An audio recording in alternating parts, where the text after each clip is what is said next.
Hello, this is my Physics Lab 5, and I decided to do the following slinky for my experiment. For the purpose of this lab, it was to observe a slinky in free fall with the effects of gravity and drag force acting upon it, and to develop a model to accurately predict the motion of the slinky. To achieve this, I took a video of a slinky falling from rest and graphed its position versus the time it took to get to that position. Here's the original video that I took. As you can see here, the bottom of the slinky is staying still, while the top of the slinky is trying to catch up to it.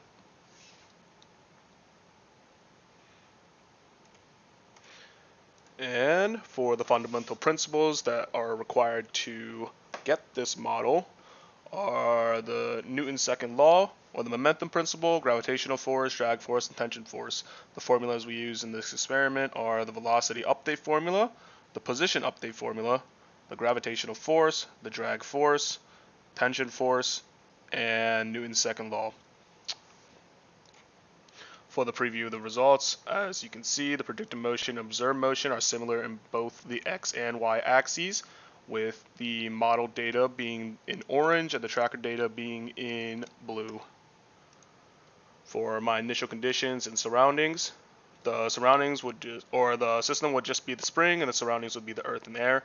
For my initial conditions, I had the ball's mass, or the spring's mass, to be 0.25, the position of the spring to be 3.065 to the negative second power, the y position of the spring to be negative 1.248, and the gravitational constant to be 9.8, and my proportionality constant for the magnitude of the drag force to be 85.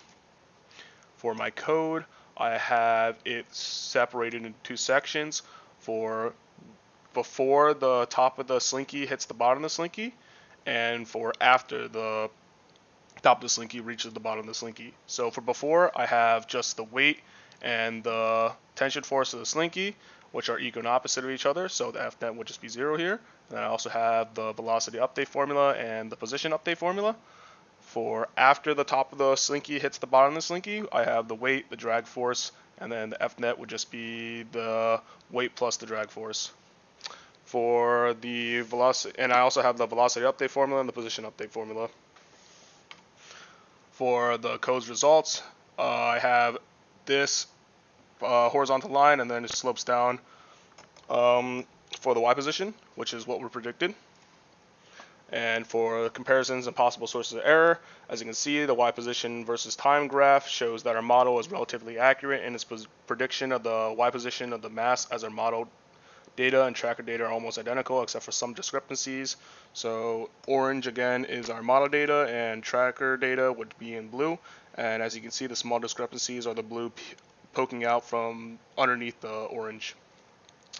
And for some sources of error that may have occurred are that when making the data points in tracker, the center of mass might not have been consistently marked throughout the analysis, which might have caused this small discrepancies. And for why does the bottom of the slinky remain still, as seen in the video, the bottom of the slinky remained motionless until the top of the slinky reached the bottom of the slinky, and this is because the tension force of the slinky was opposing the force of gravity, causing the bottom of the slinky to remain still. And once the top of the slinky hit the bottom of the slinky, the tension force from the slinky force became less than the force of gravity, causing the entire slinky to begin to fall. And that's it.